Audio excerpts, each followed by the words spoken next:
Welcome back to the shop.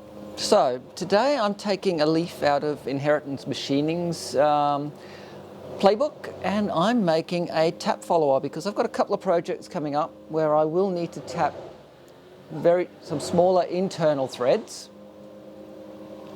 And do excuse the noise, but somewhere nearby a tree is dying, which I can't help. So very similar to their design, I'll be incorporating a Morse taper section and a straight section for chucking. My limitation is I don't have his great big box of springs. So I'm going to have to work with what I've got. And that's going to leave me with not a lot of meat for the straight section. But we will do what we can with what we have and see how we go. So let's get things chucked up in the lathe. Let's have some fun. What I have chucked up in the lathe at the moment is a piece of sucker rod, so nominally some 4140.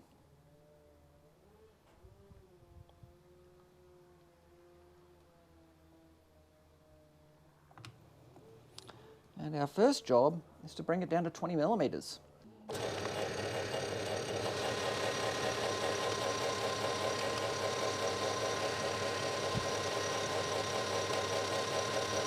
This stock started out at 25 millimeters. I have approximately 200 millimeters in the lathe at the moment.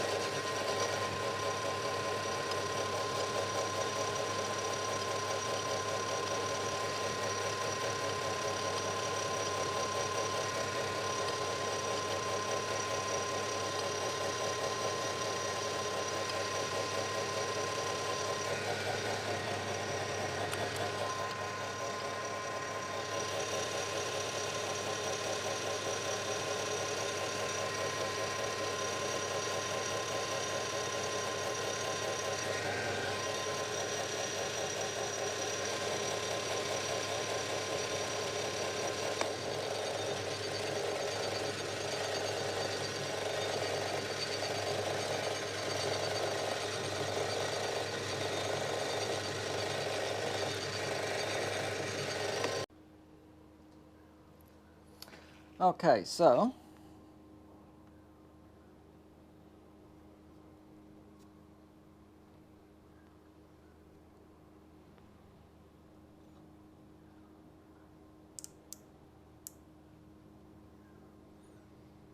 two.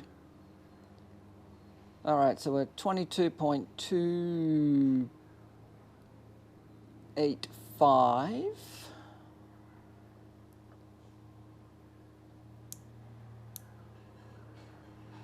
And 22.335. So we're turning a 0.05 millimeter taper over 125 millimeters. It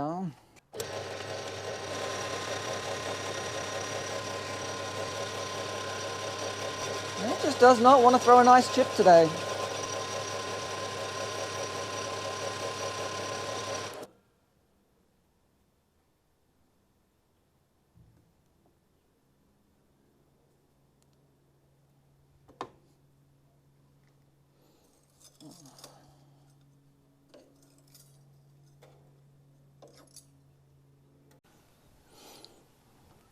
So we were aiming for 18 because that gives us a tiny bit surplus that we can take off.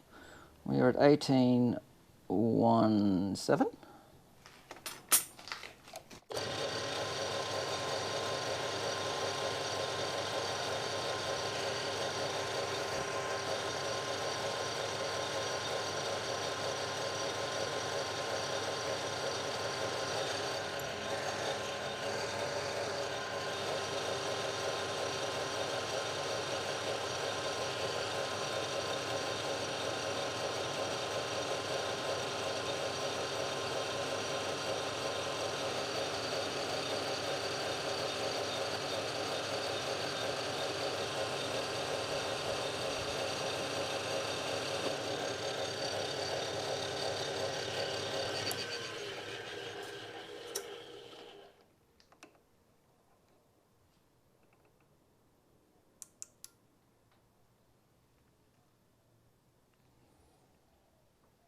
Okay. So we're only turning a 0.02 millimeter, so less than a thou taper over this distance. Interesting.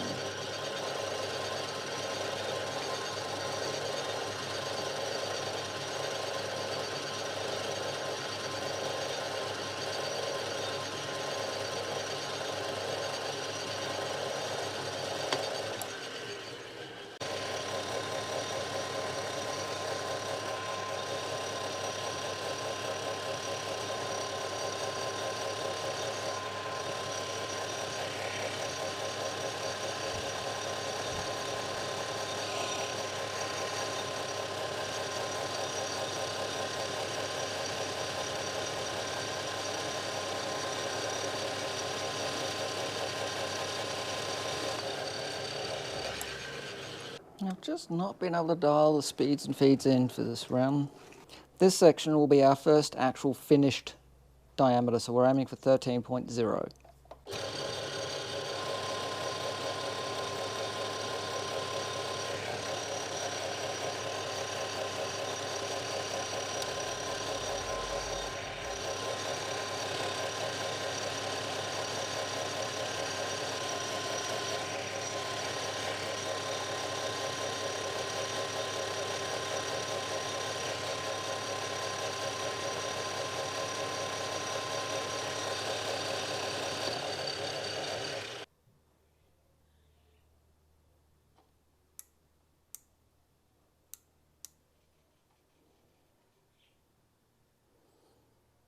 Okay, so that is 13.55.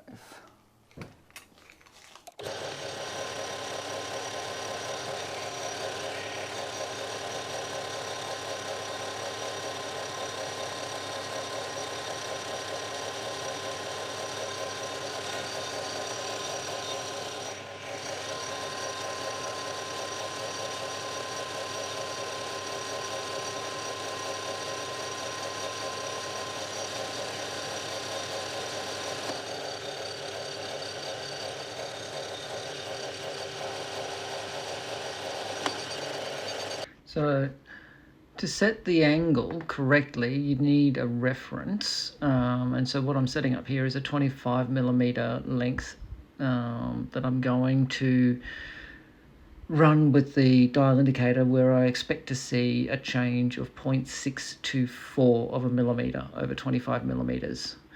And once I got that, then I was happy to start machining the taper.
At this point, I'm just going to part off the excess length to the parallel barrel section.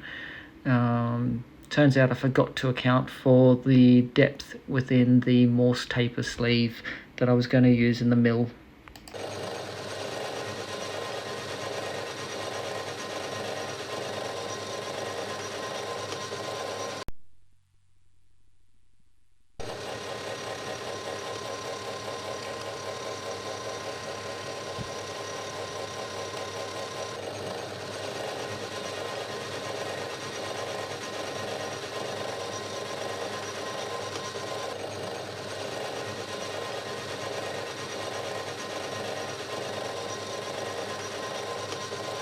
Change to an extra long 6.5mm for depth and clearance.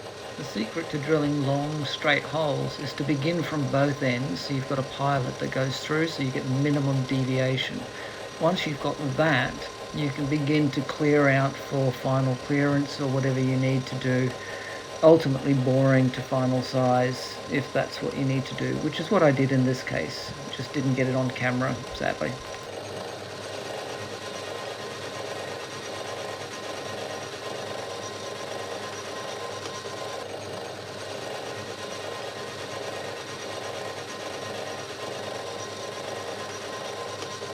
Who doesn't like a nice big chamfer, eh?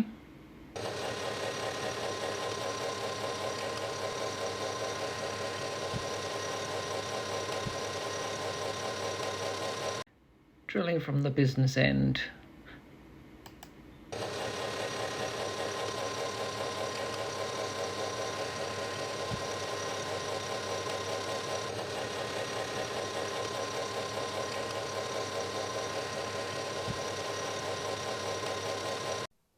Now would be a good time to have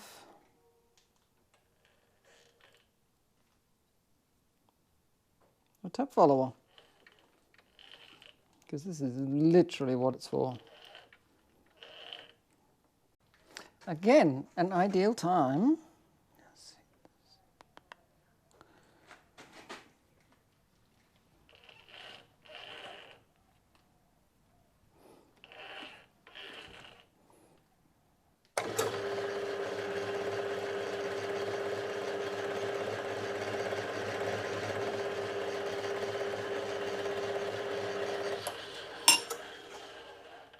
All right, that's the body done.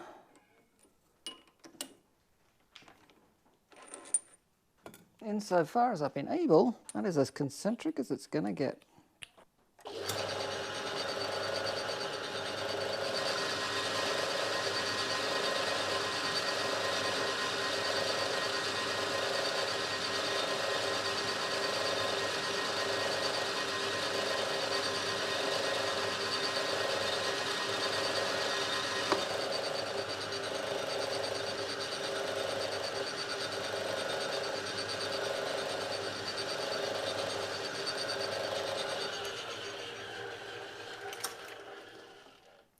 For this bit,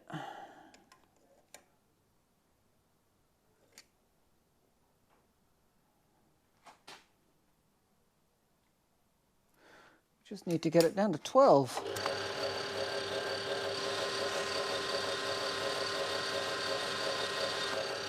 And this should be it.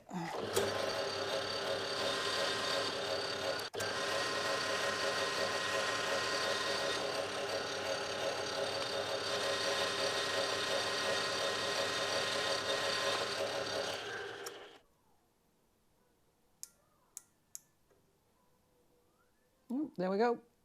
Spot on. Now,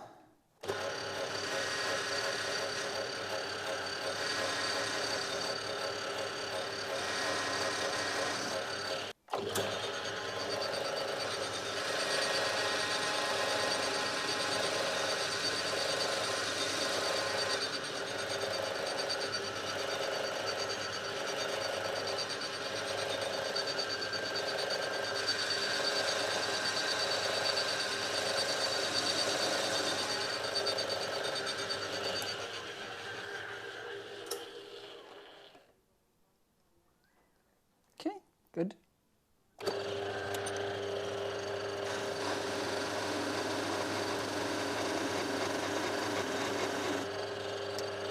Okay, let's make the cinder.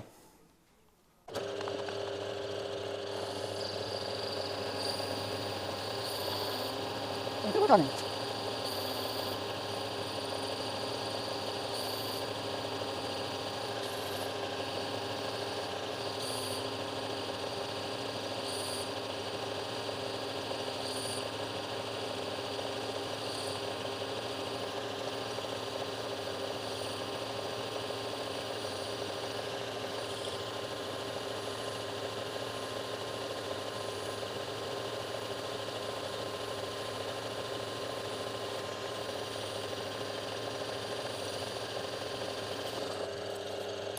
Now, I figured you guys weren't all that keen on watching me hog basically a 10.5mm piece of steel out of some 25mm stock, so here we are, we're at 10.45. So let's bring this section down to 7.95mm, and then we should be good to cut the point.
So 9.5, just a shade under.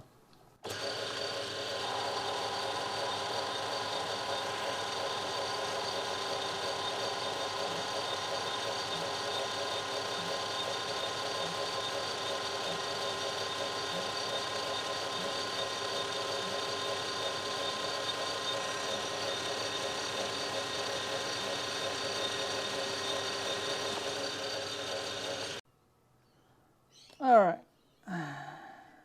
let's cut the little nubbin to support the spring.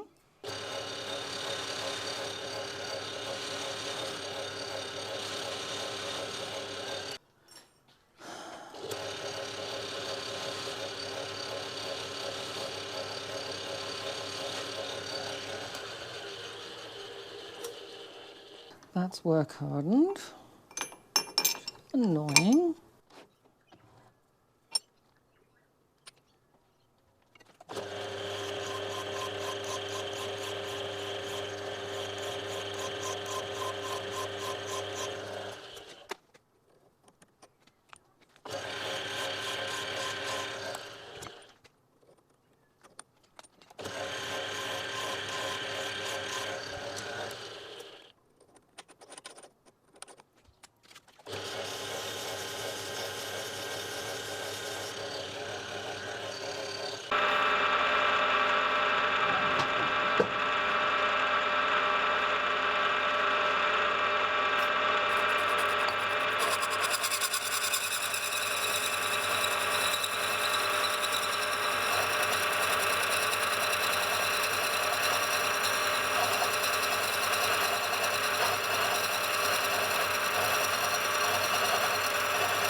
Okay, so that brings us to the end of that slightly overcomplicated project.